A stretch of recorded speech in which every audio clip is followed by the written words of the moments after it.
ಸುಮಾರು ಜನವರಿ ತಿಂಗಳಿಂದ ಕಷ್ಟಪಟ್ಟಂತಹ ವೃಶ್ಚಿಕ ರಾಶಿಯವರು ನಿರಾಳತೆಯಿಂದ ಈಗಿರುವಂತಹ ವಾತಾವರಣ ಸೃಷ್ಟಿಯಾಯಿತು.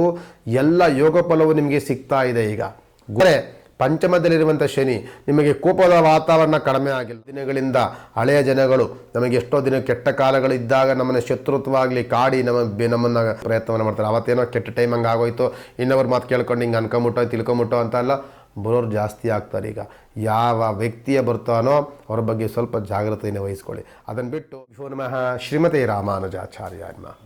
ಇದು ಮಾಸ ಭವಿಷ್ಯ ಅಕ್ಟೋಬರ್ ತಿಂಗಳು ವೃಶ್ಚಿಕ ರಾಶಿಯವರ ತೆಗೆದುಕೊಂಡಾಗ ವೃಶ್ಚಿಕ ರಾಶಿಯವರಿಗೆ ನೋಡಿ, ಒಂದು ರೀತಿಯಾದಂತಹ ಸಮಾಧಾನಕರವಾದಂತಹ ವಾತಾವರಣ ಏನಕ್ಕೆ ಬಂತು ಅಂದರೆ, ವೃಶ್ಚಿಕ ರಾಶಿಯವರಿಗೆ ಇದುವರೆಗೂ ಸಹ ನಿಮಗೆ ಗುರುವಿನ ಬಲ ಇಲ್ಲದೆ ಇದ್ದಂತಹ ರಾಶಿಯವರು ವೃಶ್ಚಿಕ ರಾಶಿಯವರು ಅಕ್ಟೋಬರ್ 18ನೇ ತಾರೀಕಿನಿಂದ ನಿಮಗೆ ಗುರುವಿನ ಯೋಗ ಬಲ ಸೃಷ್ಟಿಯಾಯಿತು. ಶುಕ್ರನ ಬಲವೂ ಚೆನ್ನಾಗಾಯಿತು. ಶುಕ್ರ 11ನೇ ಮನೆಯಲ್ಲಿ ಯೋಗ ಫಲದಲ್ಲಿ ಶುಕ್ರ, 9ನೇ ಮನೆಯಲ್ಲಿ ಗುರುವಿನ ಬಲ ಶುಕ್ರ ಬಲದಿಂದ ಸುಮಾರು ಜನವರಿ ತಿಂಗಳಿಂದ ಕಷ್ಟಪಟ್ಟಂತಹ ವೃಶ್ಚಿಕ ರಾಶಿಯವರು ನಿರಾಳತೆಯಿಂದ ಈಗಿರುವಂತಹ ವಾತಾವರಣ ಸೃಷ್ಟಿಯಾಯಿತು. ಎಲ್ಲ ಯೋಗ ಫಲವು ನಿಮಗೆ ಸಿಗ್ತಾ ಇದೆ. ಈಗ ಗುರುವಿನ ಬಲ ಶುಕ್ರನ ಬಲ ಒಂದಲ್ಲ ಒಂದು ಗ್ರಹಗಳ ಯೋಗ ಫಲದಿಂದ ನಿಮಗೆ ಒಂದು ರೀತಿಯಾದ ಸಮಾಧಾನಕರವಾದಂಥ ವಾತಾವರಣ ಸೃಷ್ಟಿಯಾಗ್ತಿದೆ. ಆದರೆ ಪಂಚಮದಲ್ಲಿರುವಂಥ ಶನಿ ನಿಮಗೆ ಕೋಪದ ವಾತಾವರಣ ಕಡಿಮೆ ಆಗಿಲ್ಲ. ಕೋಪದ ವಾತಾವರಣಗಳನ್ನು ಸ್ವಲ್ಪ ಕಡಿಮೆ ಮಾಡಿಕೊಳ್ಳಿ.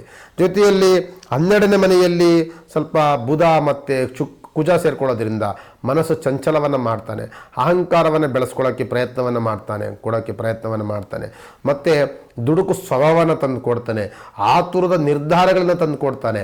ಅದನ್ನು ಕಡಿಮೆ ಮಾಡಿಕೊಂಡ್ರೆ ಗುರುವಿನ ಯೋಗ ಫಲದಿಂದ ಕೈ ಹಾಕಿದ ಕೆಲಸಗಳಲ್ಲಿ ಪ್ರಗತಿಯನ್ನು ಕಾಣ್ತೀರಿ, ಹೊಸ ಚಿಂತನೆಗಳನ್ನು ಮಾಡ್ತೀರಿ, ಪ್ರಯತ್ನಿಸಿದ ಕೆಲಸಗಳ ಸಫಲತೆಯನ್ನು ಕಾಣ್ತೀರಿ.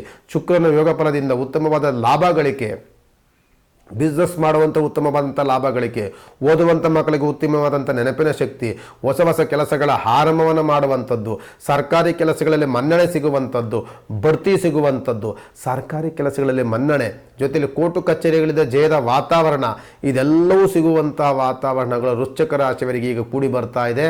ದೋಷದಲ್ಲಿರುವಂಥವರು ಶನಿಗ್ರಹ, ಪಂಚಮದಲ್ಲಿ ಶನಿಗ್ರಹ, ದುಡುಕು ಸ್ವಭಾವವನ್ನು ಬಿಡಿ, ಆದಷ್ಟು ಸಹ ಹಠಮಾರಿತನವನ್ನು ಬಿಡಿ, ಆತುರದ ನಿರ್ಧಾರಗಳನ್ನು ಬಿಡಿ, ಕೋಪದ ವಾತಾವರಣಗಳನ್ನು ಮೊದಲು ಬಿಡಿ.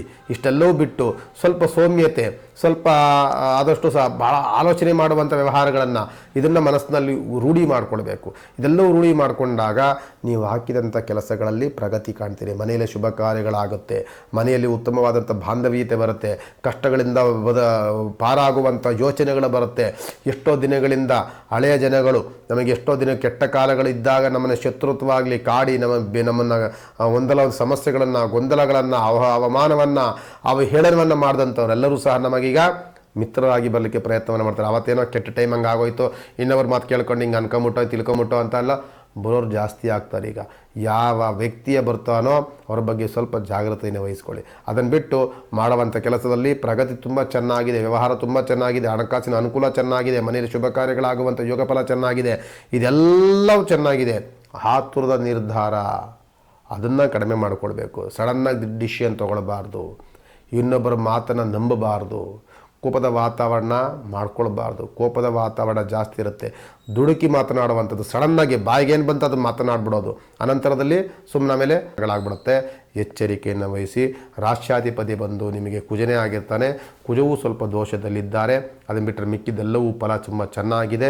ಆದಷ್ಟು ಸುಬ್ರಹ್ಮಣ್ಯ ಸ್ವಾಮಿ ದೇವಸ್ಥಾನಕ್ಕೆ ಹೋಗಿ ಗುರುವಿನ ಯೋಗ ಫಲ ಈಗ ನಿಮಗೆ ಬಂದಿದೆ, ಅದನ್ನು ರಾಯರ ಪ್ರಾರ್ಥನೆ ಮಾಡ್ಕೊಳ್ಳಿ. ಮಂತ್ರಾಲಯಕ್ಕೆ ಸಾಧ್ಯವಾದರೆ ಒಂದ್ಸಲಿ ಭೇಟಿ ಕೊಡಿ, ರಾಯರನ್ನು ಪ್ರಾರ್ಥನೆ ಮಾಡ್ಕೊಂಡು ಬನ್ನಿ ಅಂತ ಹೇಳ್ತಾ ಉತ್ತಮವಾದ ದಿನಗಳು ಆರಂಭವಾಗಿದೆ. ನಿಮಗೆ ಭಗವಂತ ಒಳ್ಳೆತನ ಮಾಡಲಿ. ನಮಸ್ಕಾರ.